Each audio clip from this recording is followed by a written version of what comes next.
वक्रतुंड महाकाय सूर्यकोटी समप्रभा निर्विघ्नं कुरु मे देवो सर्वकार्येषु सर्वदा पुंडलीक वरदा हरी विठ्ठल श्री ज्ञानदेव तुकाराम पंढरीनाथ भगवान की जय माऊली ज्ञानेश्वर महाराज की जय जगद्गुरु संत तुकाराम महाराज की जय सब संतन की जय। माऊली महावैष्णव ज्ञानोबारायांच्या परमश्रेष्ठ अशा ज्ञानेश्वरी ग्रंथाचं चिंतन करत आपण ज्ञानेश्वरीच्या 5 अध्यायांना पूर्ण केलेलं आहे। आज आपण 6व्या अध्यायाचं निरूपण करणार आहोत। 6व्या अध्यायाची आपण सुरुवात करणार आहोत। व्यक्तिशः ज्ञानोबारायांचा हा आवडीचा असा अध्याय आहे, ज्या अध्यायामध्ये स्वतः ज्ञानोबाराय रमले। प्रत्येक व्यक्तीच्या साधनेचा एक आवडीचा असा एक स्वतःचा स्वतंत्र मार्ग असतो। अन्य सगळ्या कोणत्याही मार्गाची अवहेलना म्हणा, उपेक्षा म्हणा साधक करत नाही। प्रत्येक साधकासाठी आपली साधना, आपला साधना मार्ग हा तितकाच महत्त्वाचा, तितकाच आदराचा, तितकाच उपयुक्त असतो जितके की बाकीचे मार्ग, बाकीच्या उपासना असतात।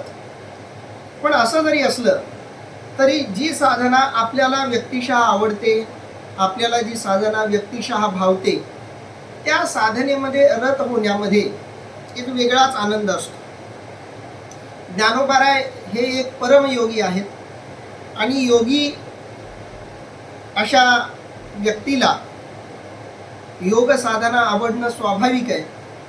पण असं जरी असलं तरी ज्ञानेश्वरीची निर्मिती ज्ञानोबारायांनी योग साधनेच्या प्रचार प्रसारासाठी केली नाही। मुळात ज्ञानोबारायांचा जो काही उपदेशाचा विषय आहे, सार्वजनिक जीवनामध्ये ज्ञानोबाराय जे वावरताना दिसत आहेत, ते ज्ञानोबारायांचं सार्वजनिक जीवनातलं वावरणं हे केवळ आणि केवळ समाजाच्या, जगाच्या उद्धारासाठी आहे।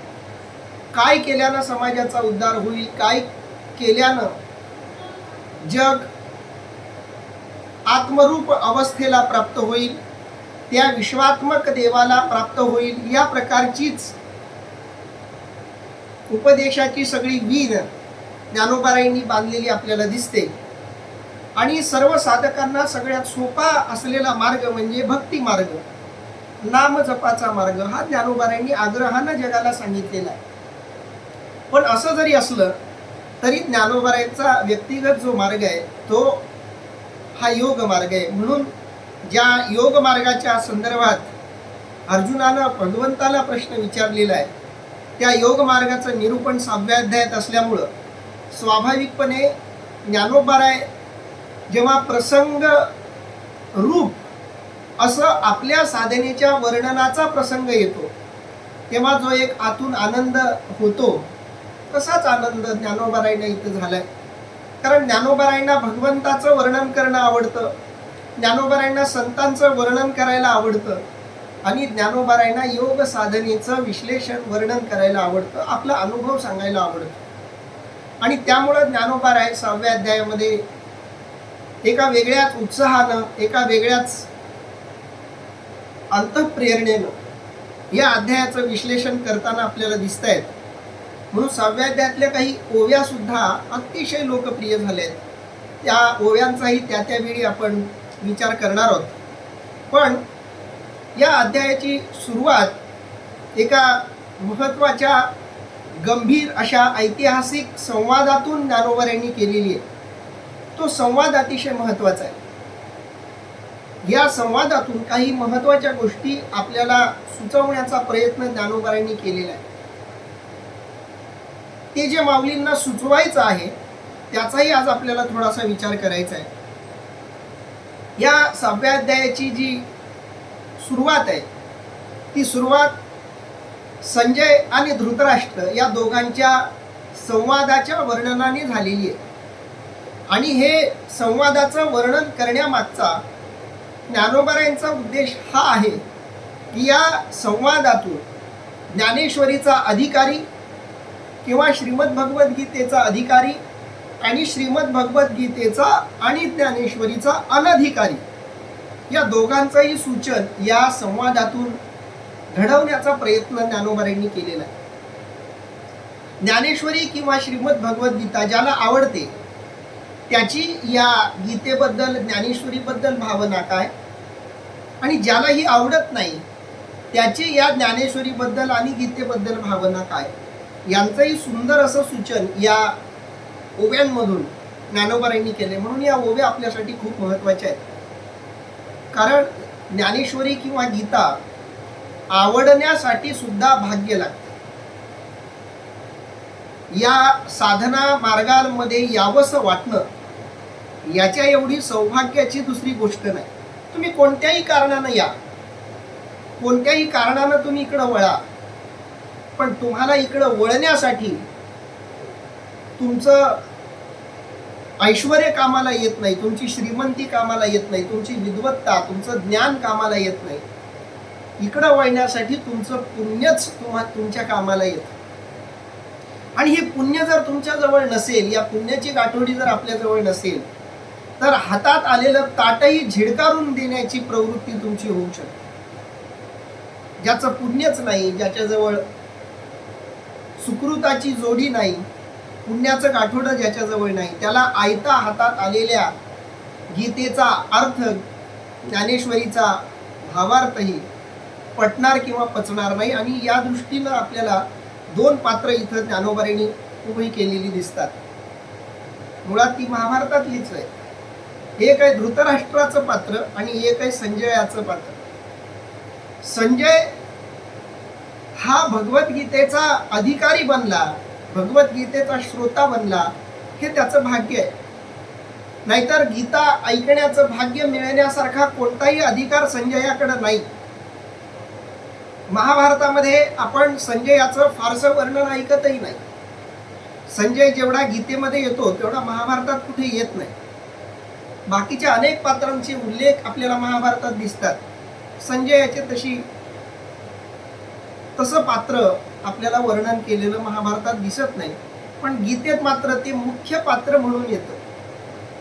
आणि सौभाग्यानं त्या संजयाला ही गीता ऐकायला मिळाली. कारण महाभारतात कुठंच मुख्य प्रवाहात नसलेला हा गीता ऐकायच्या वेळी मात्र नेमका बोलावला गेला. त्याचं कारण एकच की त्याला प्राप्त झालेली दिव्य दृष्टी. तुमच्याकडं असं काहीतरी असतं जे असण्यामुळं तुम्ही ज्ञानेश्वरीकडे वळता, तुम्ही गीतेकडे वळता. काहीतरी तुमच्याकडं असं आहे आणि ते जे आहे तेच तुम्हाला अमृताकडे आणण्यासाठी पुरेसं आहे. तेच तुम्हाला या अमृताकडे आणणारा धागा आहे. जसं दिव्यदृष्टी प्राप्त असणं हे कौशल्य, हे वरदान संजयाला प्राप्त होतं. आणि म्हणून संजयाला हा अधिकार मिळाला. आणि दुसरी एक गोष्ट असते, मौक्याच्या वेळी माणूस त्यांचीच निवड करतो जे सामान्य वेळी प्रामाणिक असतात. नाहीतर अनेक जण वेळ आली म्हणून प्रामाणिक बनण्याचा प्रयत्न करतात, पात्र असल्याचा आव आणण्याचा प्रयत्न करतात.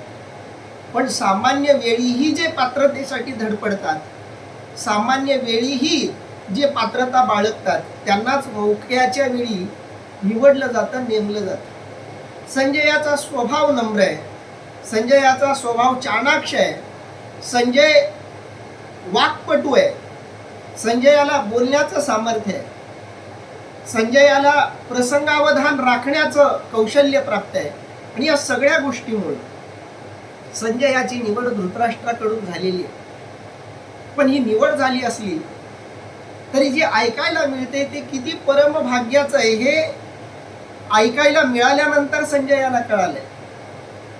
निवड तर आपली झाली, पण या निवडीमुळं आपल्याला किती सर्वश्रेष्ठ असं काहीतरी मिळणार आहे याची जाणीव आधी संजयाला नव्हती. संजयाला वाटलं महाभारताचं युद्ध होणार आहे, कुणी रणवाद्य वाजवली, कुणाचा जे काही युद्धरथ आहे तो कुठं आलाय, कोण कुणासोबत युद्ध करते, कुणी कोणता बाण मारलाय, कोण मेलय वगैरे सगळा प्रसंग सांगायचा एवढीच आपल्यावर जबाबदारी आहे असं संजयाला सुरुवातीला वाटलं होतं जेव्हा त्याच्यावरती ही जबाबदारी देण्यात आली होती. पण जेव्हा या महाभारताच्या प्रसंगाच्या सुरुवातीलाच श्रीमद भगवद्गीतेसारखा अमृतमय असा ग्रंथ, श्रीमद भगवद्गीतेच्या रूपानं भगवान श्रीकृष्ण परमात्म्याच्या तोंडून बाहेर पडणारे अमृतमय असे शब्द संजयाच्या कानावर पडायला लागले, तेव्हा संजयाला एक वेगळाच आनंद निर्माण झाला आणि आपल्या स्वतःबद्दलच त्याला एक सौभाग्यवान असल्याची, भाग्यवान असल्याची जाणीव व्हायला लागली. आणि या भावनेतून काही शब्द संजयाच्या तोंडून निघालेत, काही शब्द राजाच्या तोंडून निघालेत. त्या दोघांचा सुंदर असा संवाद सांगत माऊली आपल्या मूळ निरूपणाकडे वळणार आहेत. तर त्या 6व्या अध्यायाची सुरुवात आता आपण करूयात, ज्यामध्ये सुरुवातीला धृतराष्ट्र संजयाला काय म्हणतो बघा. माऊली वर्णन करतायत. अध्याय 6. मग राया ते म्हणे संजयो, तोची अभिप्रावो अवधारी जो, कृष्ण सांगती आता जो योग रूप. अर्थात मग संजय धृतराष्ट्राला म्हणाला, राजा आता भगवान योगाविषयी जो आपला अभिप्राय सांगतील तो ऐक. अर्थात राया ते म्हणे संजय, राजाला संजय म्हणायला लागले. संजय धृतराष्ट्राला काय सांगतोय बघा. मग राया ते म्हणे संजय. माऊलींनी थोडी वेगळी रचना केली. म्हणे राया ते, मग राया ते म्हणे संजय. सहसा मग संजय म्हणे राया ते, अशी रचना माऊली अनेक ठिकाणी करतात. इथं थोडी वेगळी शब्द रचना माऊलींनी केली. मग राया ते म्हणे संजय, राजाला म्हणाला संजय. काय म्हणाला. तोच अभिप्रावो अवधारी जो, तोच अभिप्राय, तोच अर्थ, तोच आशय, तेच शब्द आता तुम्ही ऐका. कृष्ण सांगती आता जो योग रूप, श्रीकृष्ण आता जो योग रूपातून अभिप्राय सांगणार आहेत, ज्या योगाचं वर्णन भगवान श्रीकृष्ण परमात्मा करणार आहेत, त्या योगाचं वर्णन तुम्ही ऐकावं असं संजय धृतराष्ट्राला म्हणाला. सहजे ब्रह्मरसाचे पारणे केले अर्जुना लागी नारायणे, की तेची अवसरे पाहुणे पातलो आम्ही. अर्थात योगायोग असा की देवांनी अर्जुनाला सहज ब्रह्मरसाचे पारणे केले, तो त्याच वेळी आम्ही तेथे पाहुणे म्हणून दाखल झालो. संजयाच्या मनातला, अंतःकरणातला प्रेमळ प्रामाणिक असा अभिप्राय, असं मनोगत, असं हृदगत सहज बाहेर आलं. संजयाला सांगता सांगता की राजा, योगाचं वर्णन आता श्रीकृष्ण परमात्मा स्वतः सांगणार आहेत, ते तुम्ही ऐका. कारण आतापर्यंत संजयाची अशी भावना आहे की एवढं सुंदर असं अमृत वाहत आहे, अमृताची नदी वाहतीये आणि त्या नदीत पोहण्याचं सौभाग्य मला मिळतंय, त्या नदीतलं पाणी अमृतमय प्राणी प्राशन करण्याचं भाग्य मला मिळतंय. ही जी त्या अमृताबद्दलची भावना आहे माझ्या अंतःकरणात, तशीच भावना, तीच भावना धृतराष्ट्राच्याही मनात असेल असं संजयाला वाटत होतं. आणि त्या भूमिकेतूनच संजय हे शब्द वापरतो. जे साधक असतात, जे उपासक असतात, त्यांना आपल्या उपासनेबद्दल हीच भावना असते की मी साधना करतोय, साधना करून मला जो अमृतमय आनंद चाखायला मिळतोय, अनुभवायला मिळतोय, भोगायला मिळतोय, तोच आनंद इतरांनाही भोगायला मिळावा, चाखायला मिळावा. आणि या भूमिकेतून तो म्हणतोय सहजे ब्रह्मरसाचे पारणे. हे ब्रह्मरसाचं पारण आहे. पारण शब्द महत्वाचा आहे. पारण वेगळं, भंडारा वेगळा. पारण हे तुम्ही कृतज्ञतेतून व्यक्त होण्यासाठी, कृतज्ञतेतून उतराई होण्यासाठी किंवा उपकारातून उतराई होण्यासाठी कृतज्ञ भावनेनं लोकांना घातलेलं जेवण म्हणजे पारण. पंगत बसवली जाते ती वेगळी, भंडाऱ्याचं जेवण असतं ते वेगळं. भंडारा हा आयोजकांना असं वाटतं की अधिकाधिक लोकांना अन्नदानाच्या रूपानं जेवू घालावं, या भावनेनं होतो तो भंडारा. पण पारणे शब्दाचा अर्थ आहे काही एक अवस्था प्राप्त झाल्यानंतर लोकांना ते वाटणं म्हणजे पारणं. जसं कुणी वारीला जाऊन आलं की मावंद वाढायचा एक प्रकार आमच्या मराठवाड्यात आहे, बहुधा संपूर्ण महाराष्ट्रातही तो आहे, संपूर्ण देशातही आहे. की एखाद्या तीर्थक्षेत्राला आपण जाऊन आलो की त्या तीर्थक्षेत्राचा प्रसाद आपल्या जवळच्या लोकांना वाटण्यासाठी आपण जेवण देतो, गावाला जेवण देतो, त्याला मावंद म्हणतात. खरं तर संस्कृतमध्ये तो शब्द मावद असा आहे. मावद शब्दाचा अर्थ वधू नको, मावद म्हणजे सांगू नको. म्हणजे आपण केलेलं सत्कर्म, केलेली तीर्थयात्रा ही कुणाला सांगायची नसते, पण आपण गाव जेवण घालून ते सांगतो. त्यामागची भावना चुकीची नाही. त्यामागची भावना ही आहे की भगवंतानं मला स्वतःचं दर्शन घडवून आणलं. कारण कोणत्याही देवाचं दर्शन जोपर्यंत त्या देवाची इच्छा नाहीये तोपर्यंत तुम्ही घेऊ शकत नाही. पांडुरंगाचं दर्शन तुम्हाला वाटलं म्हणून होत नाही, त्याला वाटलं पाहिजे की याला आता आपण दर्शन देऊ. स्वामींना वाटलं पाहिजे आता भक्ताला बोलू, साईबाबांना वाटलं पाहिजे आता ह्याला दर्शन देऊ. कोणतीही तुमची उपास्य देवता असेल, त्या देवतेचं दर्शन जोपर्यंत त्या उपास्य देवतेची परवानगी नसते, इच्छा नसते, तोपर्यंत ते दर्शन होत नाही. तसं ती कृतज्ञता आहे की मला देवानं स्वतःचं दर्शन घडवलं आणि मला हे घडलेलं दर्शन सगळ्यांना त्याचा लाभ मिळावा, त्या प्रसादाचा लाभ मिळावा, या उद्देशानं घातलं जातं ते पारणं. इथं भगवंतानं ब्रह्मरसाचं पारणं घातलंय. भगवान श्रीकृष्ण परमात्म्यानं ब्रह्मरसाचं जेवण सगळ्यांसाठी वाढलंय. कारण जी अवस्था भगवान श्रीकृष्ण परमात्म्याची आहे त्या अवस्थेतून प्राप्त झालेला ब्रह्मानंद भगवद्गीतेच्या रूपानं भगवंतानं जगाला वाटलेला आहे. म्हणून ब्रह्मरसाचे पारणे असा शब्द ज्ञानोबराय वापरतात.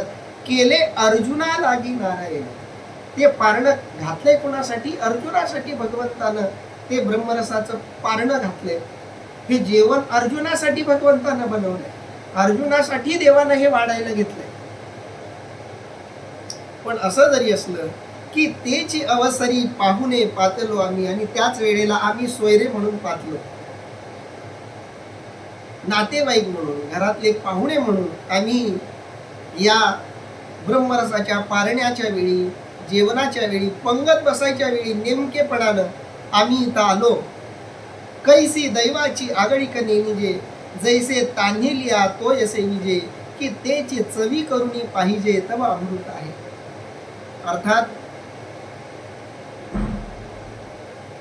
दैवाची थोरवी काय सांगावी. तहानेने व्याकुळ झालेल्याने पाणी म्हणून घ्यावे आणि तोंडात घोट घ्यावा, तो तेच अमृत आहे असे कळावे. किती योगायोगानं आपल्याला हे मिळालंय, हे आपल्या अंतःकरणातून संजय सांगायला लागलाय धृतराष्ट्राला. कैसी दैवाची आगळीक नेनिजे. आगळीक म्हणजे थोरवी. दैवाची थोरवी किती आगळी वेगळी आहे ती कुणालाही कळत नाही. नेनिजे दैवाची आगळी कळत नाही. नशीब कुणाला कधी कसं कुठं नेऊन ठेवेल सांगता येत नाही, ते फक्त त्या दैवाला माहीत. अगदी तसं कैसी दैवाची आगळीक नेनिजे. बघा, ज्याला गीता स्पष्टपणे ऐकायला मिळतीये त्याला त्या गीतेचं कोणतंही मोल महत्व नाहीये, पण नशिबानं ज्याला ती गीता ऐकायला मिळाली आहे त्याला मात्र त्या गीतेचं सामर्थ्य, गीतेचं श्रेष्ठत्व कळलेलं आहे. जैसे तान्हेलिया तो यसे विजे. एखादं मूल पाणी प्यायला लागलंय, तोय म्हणजे पाणी, पाणी प्यायला लागलंय आणि की तेची चवी करुणी पाहिजे तव अमृत आहे.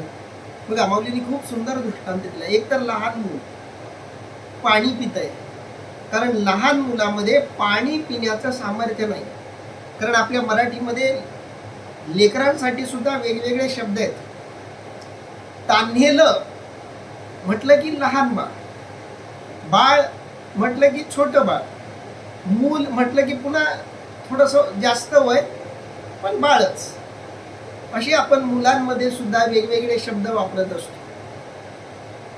तान्हेला या शब्दाचा अर्थ आहे की जो तहानलेला आहे, पण आपण तहानलोय हे ज्याला सांगता येत नाही, ज्याला स्वतःची तहान भागवता येत नाही, त्याच्यासाठी आपण तान्हेला शब्द वापरतो. नाहीतर जे दुडू रांगतं किंवा थोडंसं चालायला लागतं त्याला आपण तान्हेलं बाळ म्हणत नाही, त्याला आपण बाळ म्हणतो. त्याच्यानंतर थोडं ते मोठं झालं की त्याला आपण मुलगा म्हणतो, मूल म्हणतो. असे आपण शब्द प्रयोग करतो. माऊलींनी इथं तान्हेलिया शब्द वापरलाय. याचा अर्थ ज्याला स्वतःहून पाणी पिता येणार नाही, ज्याला स्वतःहून पाणी मला हवंय असं म्हणता येणार नाही, तो फक्त रडू शकतो. याच्या पलीकडे लेकराला दुसरं काही करता येत नाही. ती अवस्था म्हणजे तान्हेलं बाळ. तान्हेलिया तो ये सेविजे. आणि त्या तान्हेल्या बाळाला कुणीतरी दुसऱ्यांना पाणी आणून द्यावं. स्वतः पाणी घेण्याची ताकद तान्हेल्या बाळामध्ये नाहीये. तसं संजयामध्ये ताकद नाहीये भगवंताला सांगावं की देवा मला गीता सांग. तो अधिकार संजयाचा नाहीये. पण नशिबानं श्रीकृष्णानं स्वतः येऊन ते पाणी पाजण्यासाठी यावं असं रूपक माऊलींनी वापरले. म्हणून तान्हेलिया तो ये सेविजे की तेची चवी करून पाहिजे तव अमृत आहे. आणि त्या लेकरानं ते पाणी प्यायला घ्यावं आणि पिल्यावर त्याला कळावं की अरे हे पाणी नाही, हे तर अमृत आहे. अगदी तसं झालं. भगवान श्रीकृष्ण परमात्म्याला बघता येणं हेच आपल्यासाठी खूप श्रेष्ठत्व भाग्यवानाची गोष्ट आहे असं ज्या संजयाला वाटत होतं, त्या संजयाला भगवान श्रीकृष्ण परमात्म्याच्या तोंडून ब्रह्मरसाचं पारणं चाखायला मिळत होतं, ब्रह्मरसाचं तत्वज्ञान ऐकायला मिळत होतं. आणि म्हणून त्याला अमृताची उपमा संजयानं दिलेली आहे की तेची चवी करुणी पाहे तव अमृत आहे. तैसे आम्हा तुम्हा जाहले जे आडमुठी तत्व फावले तव धृतराष्ट्रे म्हणितले हे न पुसो तुझे. अर्थात राजा तुमची आमची गोष्ट तशीच म्हटली पाहिजे की आपल्याला अनायासे परमात्म तत्वाची प्राप्ती झाली असे तो म्हणतो. तो धृतराष्ट्र म्हणाला हे नाही मी तुला विचारित. इथं गीतेची ज्ञानेश्वरीची ज्याला आवड नाही, गीतेची ज्ञानेश्वरीची महती ज्याला माहिती नाही, ज्याचं मन या ग्रंथांमध्ये रमत नाही, अशांचा प्रतिनिधी म्हणून आपल्याला धृतराष्ट्र इथं भेटतो. मी सुरुवातीला याच उद्देशानं ते थोडंसं निरूपण केलं. पण संजयाची भावना, जो खरा साधक आहे, खरा उपासक आहे, इतकंच नाही, जो खरा सिद्धावस्थेला प्राप्त झालेला महात्मा आहे, महापुरुष आहे, त्याला प्रामाणिकपणे असं वाटत असतं की या साधनेतून जो आत्मानंद मला मिळतोय तो आत्मानंद जगाला मिळावा. याच भावनेनं तो आत्मानंद जगाला वाटत असतो. त्या उपासनेचं सामर्थ्य, त्या उपासनेचं महत्त्व तो जगाला सांगत असतो.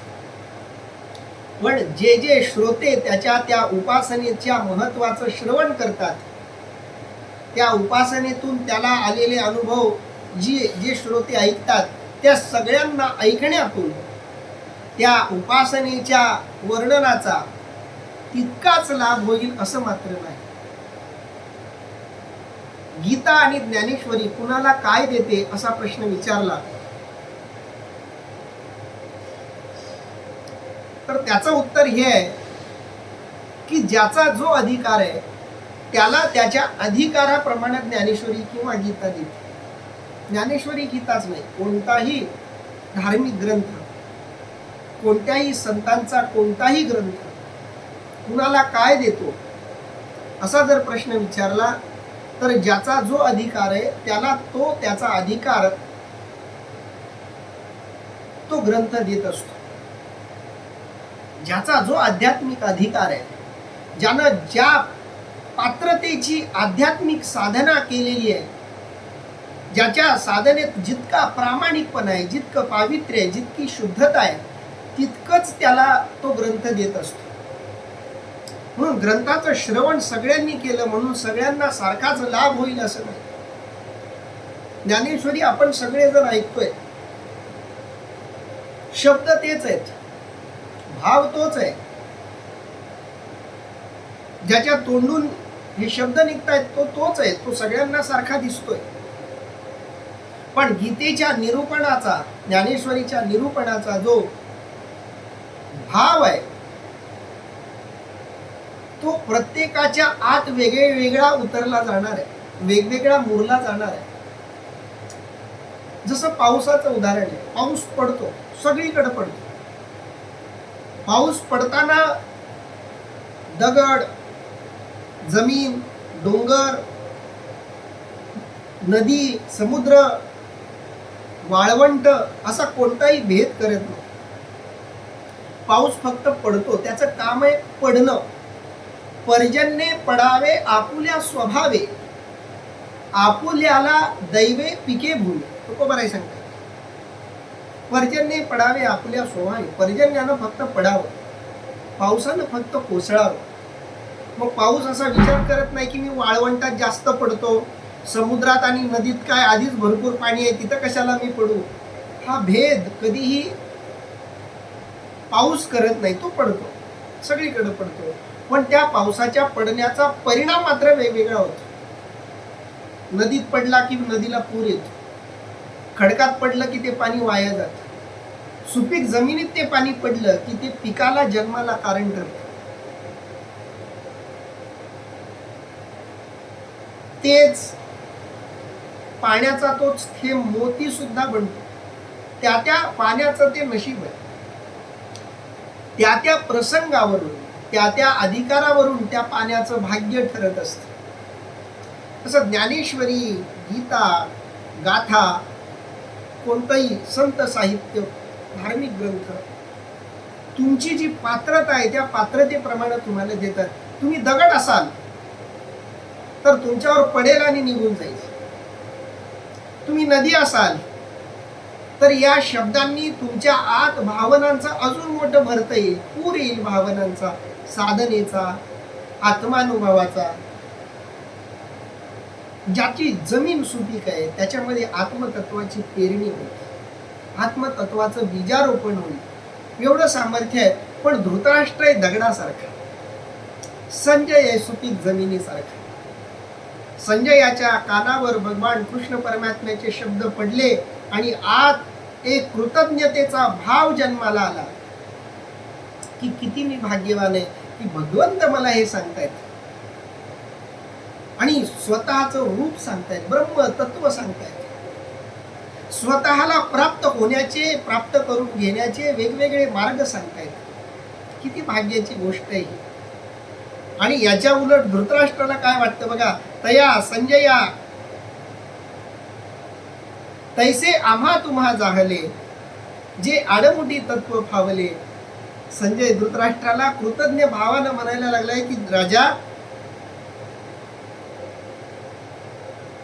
तैसे तुम्हा आम्हा झाले, तुम्हाला आम्हाला कसं झालं, जसं लहान तानेल्या मुलाला पाणी प्यावंसं वाटावं आणि पाणी त्याला मिळावं आणि ते पाणीच अमृत आहे असं वाटावं, तसं तुम्हाला आम्हाला हे भगवंताचं गीतार्थ रूपी ब्रह्मरसाचं पारण, ब्रह्मरसाचं अमृतमय असं तत्व तुम्हाला आम्हाला ऐकायला मिळालं. आडमुठी तत्व फावले. आडमुठी म्हणजे अनायासे, योगायोगानं. तत्व फावले, फावले म्हणजे प्राप्त झाले. हे तत्व योगायोगानं तुम्हाला आम्हाला प्राप्त झालं असं म्हणताच धृतराष्ट्र म्हणाला, तेव्हा धृतराष्ट्रे म्हणितले हे न पुसवत होते. मग मी तुला हे विचारलंच नाही, मला याच्यात कोणताही रस नाही. जसं दगड आपल्यावर पडलेलं पाणी लगेच टाकून देतो, स्वतःमध्ये येऊ देत नाही. किंवा प्लास्टिक, काही लोक प्लास्टिक सारखे असतात, काही लोक दगडासारखे असतात, काही लोक उपट्या ठेवलेल्या पातेल्यासारख्या असतात. किती त्याच्यात तुम्ही पाणी होता थेंबर आत येऊ देत नाही. तसं एवढा गीतार्थ सांगितला जातो, एवढं ब्रह्मज्ञान सांगितलं जातंय, पण धृतराष्ट्राला त्यामध्ये रस नाही. म्हणून तव धृतराष्ट्रे म्हणितले हे न पुसो तुटे, मी हे तुला विचारलेलं नाही, तू मला हे सांगू नकोस. तया संजया येणे बोले, रायाचे हृदय चोजवले, जे अवसरी आहे घेतले कुमाराचिया. अर्थात राजाच्या या भाषणाने संजयाने त्याचे मन जाणितले की ह्या वेळी ह्याला पुत्राचे क्षेम कळावे अशी उत्कट इच्छा आहे. म्हणालो, अनेक जण साधना करतात, पण त्या साधना करण्यामागचा प्रत्येकाचा हेतू वेगवेगळा असतो. आपण सगळेजण ज्ञानेश्वरी आराधना करतोय, ऐकतोय, पण सगळ्यांचा हेतू एक नाहीये, हेतू वेगवेगळे आहेत. प्रत्येकांच्या त्या हेतूमध्ये काहीतरी सूक्ष्म भेद आहे, ज्याचा त्याला तो माहिती आहे. कुणाला ज्ञानेश्वरी कळून घ्यायची इच्छा आहे, कुणाला ज्ञानेश्वरी समजून घ्यायची इच्छा आहे, कुणाला ज्ञानेश्वरीतून जे काही आपल्याला मिळेल ते लोकांना कसं वाटता येईल हा हेतू आहे. कुणी ज्ञानोबरांचा भाव समजून घेण्याच्या दृष्टीने ज्ञानेश्वरी ऐकतोय, कुणी भगवान कृष्ण परमात्म्याचा भाव समजून घेण्यासाठी ज्ञानेश्वरी वाचतोय. प्रत्येकाचा भाव वेगळा आहे. जसा ज्याचा भाव तसं त्याला फळ मिळणार आहे. तसं हे सगळं बोलल्यावर संजयाला कळलं की धृतराष्ट्राच्या मनात भलतच आहे, त्याला या गीता रसात काहीही रस नाही, ब्रह्मज्ञान ऐकण्यात त्याला कोणताही रस नाही. त्याला काय हवंय हे जाणोनी मनी. तया संजया येणे बोले, संजयाच्या या धृतराष्ट्राच्या बोलण्यानं संजयानं हे जाणून घेतलं की रायाचे हृदय चोजवले. चोजवले शब्दाचा अर्थ जाणले. हे राजाचे म्हणजे धृतराष्ट्राचे शब्द ऐकून संजयाला मात्र कळालं. काय कळालं? जे अवसरी आहे घेतले कुमाराचिया. कुमार म्हणजे आपली मुलं. धृतराष्ट्राला आपल्या लेकरांची चिंता पडलेली आहे.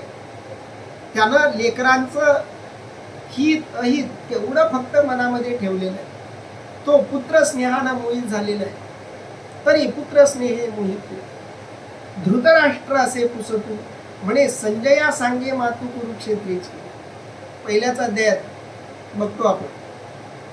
पुत्र स्नेहानं तो मोहित झालेला आहे. माऊलींनी तेच पुन्हा वर्णन केले. जे अवसरी आहे घेतले कुमाराचिया. हा म्हातारा जो आहे त्याला पुत्राचं मुलांचं क्षेम जाणून घ्यायचंय. कौरव कसे आहेत, दुर्योधन कसा आहे, दुःशासन कसा आहे, शकुनी कसा आहे, हे सगळे जे आपल्या बाजूचे योद्धे आहेत, माझे जे लेकर आहेत ते कसे आहेत तेवढंच फक्त त्याला जाणून घ्यायचंय. तेवढ्यासाठीच त्यानं संजयाची योजना केलेली आहे. म्हणून याच्याशिवाय मला दुसरं काही सांगू नको असं धृतराष्ट्र म्हणाल्याबरोबर संजयाला कळालंय की हा माणूस पुत्र स्नेहानं मोहित झालेला आहे. हे जाणोनी मनी हासिला म्हणे म्हातारा मोहे नाशिला. येरवी बोलू तरी भला जागला अवसरी येईल. अर्थात हे पाहून संजयाला मनात हसू आले आणि आपल्याशीच म्हणाला की म्हातारा मोहाने फुकट गेला. येरवी येतवरचा ग्रंथ कृष्णार्जुन संवाद ठीक झाला. काही गोष्टी मोठ्या लोकांना बोलता येत नाही, वरिष्ठांना बोलता येत नाही. त्यांच्या कधी कधी चुका आपल्याला जाणवतात, पण त्या बोलता येत नाहीत, बोलूही नाहीत. काही प्रोटोकॉल्स असतात, काही नियम असतात आणि असं बोलून दाखवलेलं समोरच्याला पचेलच असंही होत नाही. मग अशा वेळी स्वाभाविकपणे सहजपणे एखादी व्यक्ती करते. तेच इथं संजयानं केलं. हे जाणोनी मनी हासिला. आता मोठा राजा आहे, आपला सगळा करता करविता आहे, आपला अन्नदाता आहे. शेवटी राजा म्हणजे देवाचं रूप आहे, देवाचा अंश आहे. त्याला तर काही बोलता येत नाही, पण त्याचा तो मोह बघून, पुत्र मोह बघून संजयाला हसू आलं. हे जाणोनी मनी हासिला. हे हसणं खूप काही सांगून जात, खूप काही सुचवून जात. जेव्हा जेव्हा एखादा अधिकारी पुरुष एखाद्या अनधिकारी पुरुषाकडून आपल्या अधिकार विषयाबद्दल अनधिकाराने काही बोललं जातं, तेव्हा त्यावेळी त्याच्यावर असाच हसतो. हे जाणोनी मनी हासिला म्हणे म्हातारा मोहे नाशिला. हा म्हातारा या वयातही मोहानं नासून गेलेला आहे, मोहानं सडलेला आहे, मोहानं वाया गेलेला आहे. मोह असावा, पण त्या मोह असण्यालाही एक मर्यादा असावी. सामान्य माणसाला मोह असणं हे इतकं अस्वाभाविक नाहीये, अनैसर्गिक नाहीये. पण मोह किती असावा, कधीपर्यंत असावा, कुठपर्यंत असावा याला काही मर्यादा असणे गरजेचं. धृतराष्ट्र हा राजा आहे, इतकी वर्ष त्यांना राज्याचा उपभोग घेतलेला आहे. आता त्याला आत्मानंद साधण्याची संधी आहे, पण धृतराष्ट्रानं यातलं काही केलेलं नाहीये. आणि म्हणून तो जो मोह आहे त्या मोहानं हा वाया गेला. एरवी बोलू तरी भला झाला अवसरी.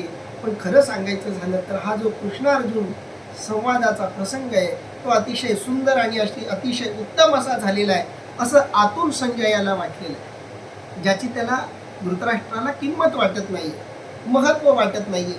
परी ते तैसे कैसेनी होईल, जात्यंदू कैसे पाहेल, तेवीची ये रुसे घेईल म्हणून बिहे.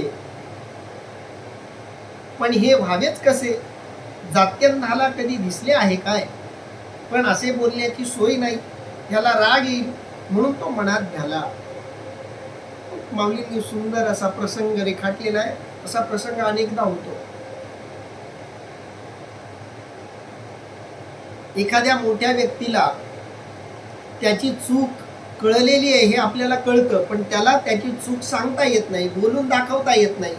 पण त्यानं केलेल्या त्या चुकीचं आपल्याला हसू येत आहे, आणि हसू आल्याबरोबर मनामध्ये त्या व्यक्तीबद्दल काही अशा गोष्टी येऊन जात आहेत की हा काय वेडेपणा आहे, हे काय अनपेक्षित अशी चूक या माणसानं केलेली आहे. बरं, त्याला काही सांगायला जावं तर त्याला राग येईल, आणि माझ्या मनामध्ये हे चाललंय, मी मनातल्या मनात हे सगळं बोललोय, हे त्याला ऐकायला तर गेलं नसेल ह्याची एक वेगळी अनामिक भीतीही त्यावेळी त्या व्यक्तीच्या मनात असते. असा एक बारीक सूक्ष्म असा प्रसंग माऊलींनी तर रेखाटलाय.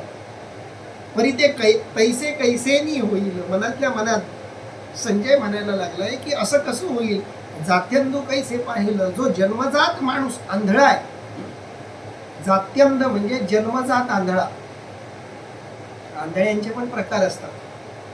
अपघातातून आलेलं अंधत्व हा एक प्रकार, आणि एक प्रकार जन्मतः असलेलं अंधत्व. जो जन्मतः आंधळा आहे म्हणजे त्याला कधीच जगातलं काहीच बघायला मिळालेलं नाही. जात्यंदू कैसे पाहिलं, जो जात्यंध आहे, जन्मतः जो आंधळा आहे, त्याला दिसेल कसं काय. जसं जात्यंधाला दिसणं शक्य नाही, तसं धृतराष्ट्रासारख्यांना किंवा पुत्र मोहानं मोहित झालेल्यांना किंवा कोणत्याही मोहानं मोहित झालेल्यांना गीता कळणार नाही, ज्ञानेश्वरी कळणार नाही. म्हणून ते तैसे कैसेनी होईल, जात्यंदू कैसे पाहिलं, तेवीची ये रुसे घेईल. हे जर माझ्या मनात जे चाललंय हे जर त्या राजाला कळलं तर तो रुसे घेईल, म्हणजे रागाला येईल, तो रागवेल माझ्यावर. म्हणून बिहे म्हणजे भिणं, घाबरणं. म्हणून संजय घाबरला की मी मनातल्या मनात जे बोलतोय ते त्यांना ऐकलं तर नसेल, आणि ही भीती संजयाच्या मनामध्ये निर्माण झालेली आहे. परी आपणाची चित्ती आपुला, निकिया परी संतोषला, जे तो संवाद उठावला कृष्णार्जुनाचा. अर्थात परंतु त्या कृष्णार्जुनाच्या संवादाचा आपल्यास लाभ झाला, ह्या गोष्टीने तो स्वतःच्या चित्तात अतिशय संतोष पावला होता. हे काही असो, धृतराष्ट्राला या ब्रह्मरसाचं महत्व नाहीये, पण ते मला ऐकायला मिळाले, ऐकायला मिळाले. सहज ऐकायला मिळालंय, याबद्दलची जी आत्मतृप्ती आहे, याच्याबद्दलचं जे समाधान आहे, याचा जो आनंद आहे तो मात्र संजयाला झालेला आहे. परी आपण चित्ती आपुला, पण तो आपल्याच चित्तामध्ये आपल्याच बद्दल स्वतःच बद्दल म्हणायला लागलाय, निकिया परी संतोषला. चांगलाच त्याला आनंद झाला. का आनंद झाला? धृतराष्ट्राच्या मुळे त्याला हे सगळं मिळालं होतं. धृतराष्ट्रानं संजयाची निवड यासाठी केली होती, आणि जो निवड ज्यानं केलेली आहे त्याला त्याचं महत्व नाहीये, पण काही जरी असलं तरी त्याच्यामुळं आपल्याला हे ऐकायला मिळतंय याचा त्याला आनंद झाला. जे तो संवाद उठावला कृष्णार्जुनाचा, श्रीकृष्ण अर्जुन यांच्या संवादाचा आनंद घेण्याचं जे भाग्य आपल्याला लाभलंय याचा मात्र त्याला अतिशय आनंद झाला. तेने आनंदाचे निधालेपणे साभिप्राय अंतःकरणे आता आदरेसी बोलणे घडेल तया. अर्थात त्या आनंदाच्या तृप्तीत अंतःकरणातील अभिप्रायासह पुढील संवाद तो आता आदराने सांगेल. शेवटी संजय ही एक वृत्ती आहे,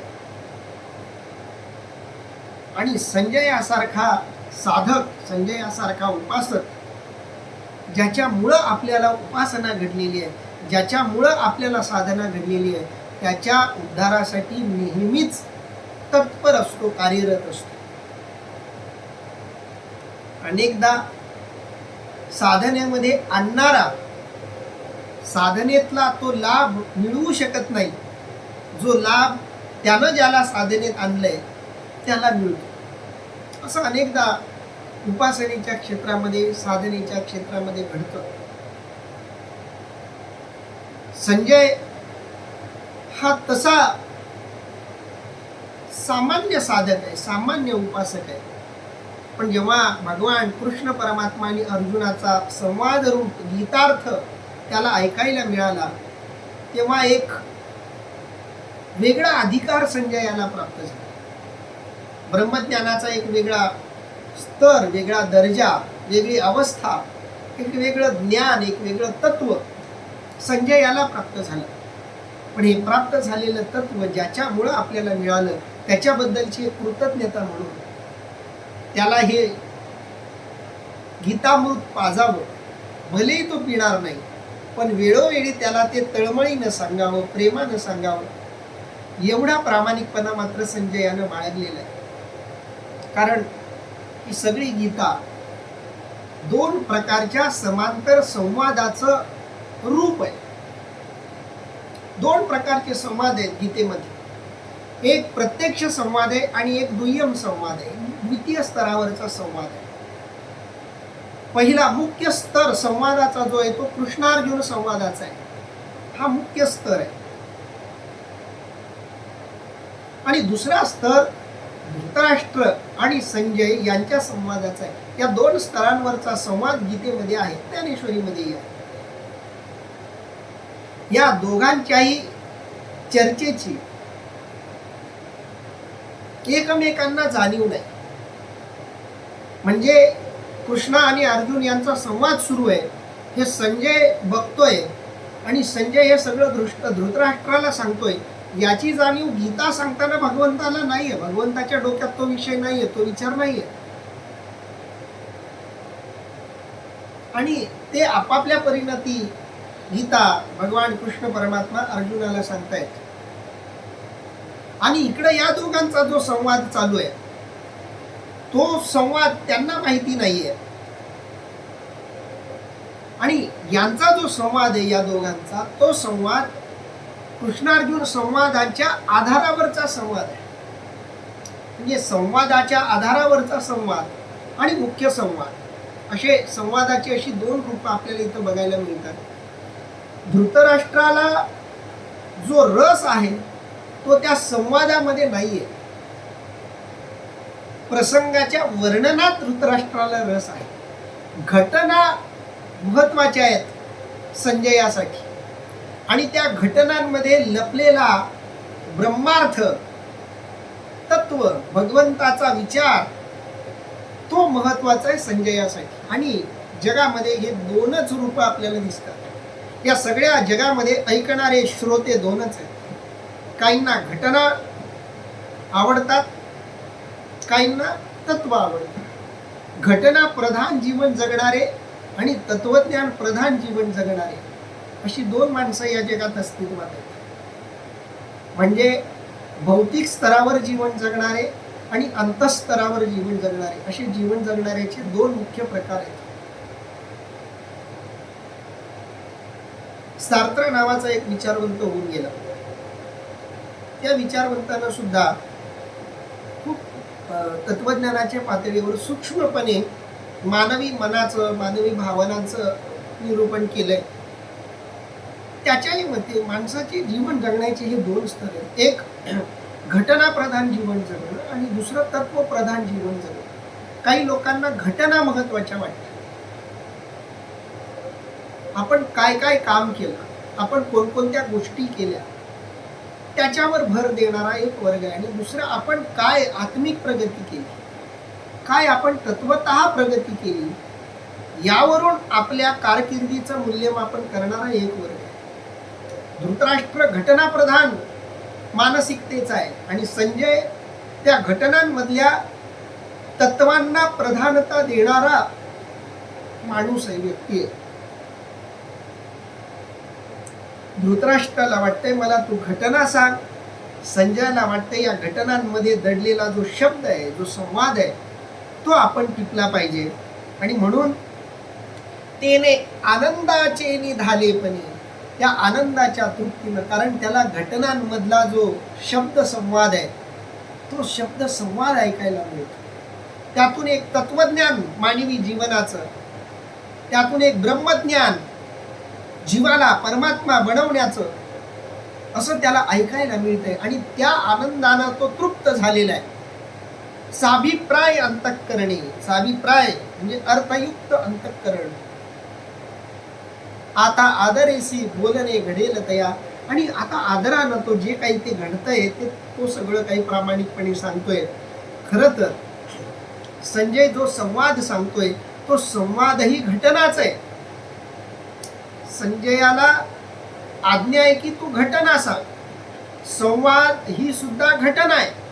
कारण अर्जुन काय ऐकतोय, कृष्ण काय सांगतायत हा घटनेचा भाग आहे. पण धृतराष्ट्राला त्याही स्तरावरची घटना नकोय. त्याला मुख्य घटना ऐकायच्या आहेत. माझी मुलं सुखरूप आहेत का, माझ्या मुलांना काही दुखापत झाली नाही ना, एवढ्याच एका केंद्राच्या भोवती सगळं लक्ष हे धृतराष्ट्राचं आहे.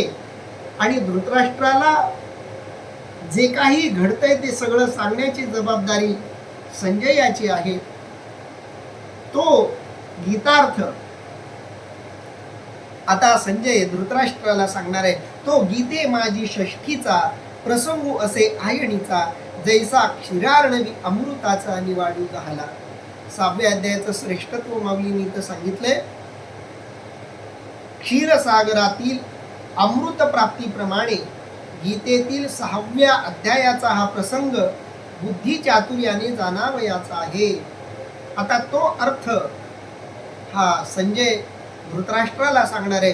तो गीते माझी षष्ठीचा, षष्ठी म्हणजे 6वा, गीतेमधला हा 6वा प्रसंगू असे आयणीचा. आयणी म्हणजे बुद्धी चातुर्याने जाणायाचा.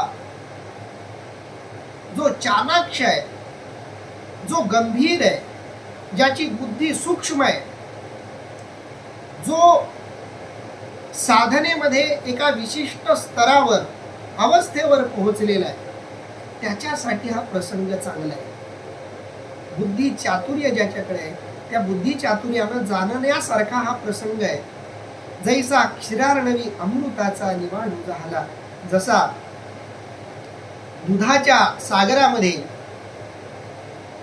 अमृत असावं, अमृत पडावं, तसा गीतेमध्ये हा 6वा अध्याय म्हणजे अमृत आहे असं माऊली सांगतात. अमृतामध्ये अमर करण्याची शक्ती आहे, ताकद आहे.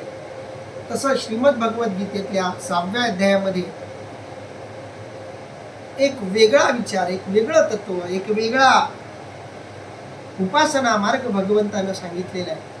म्हणून सगळ्या गीतेमधून हा बुद्धी चातुर्यानं जाणण्यायोग्य असा हा विषय, तो अमृतमय असा विषय आहे. या 6व्या अध्यायाचं आणखी थोडंसं वर्णन माऊली करणार आहेत, पण आपण इथं थांबूयात आणि राहिलेलं विवेचन आणि निरूपण आपण उद्या करूयात.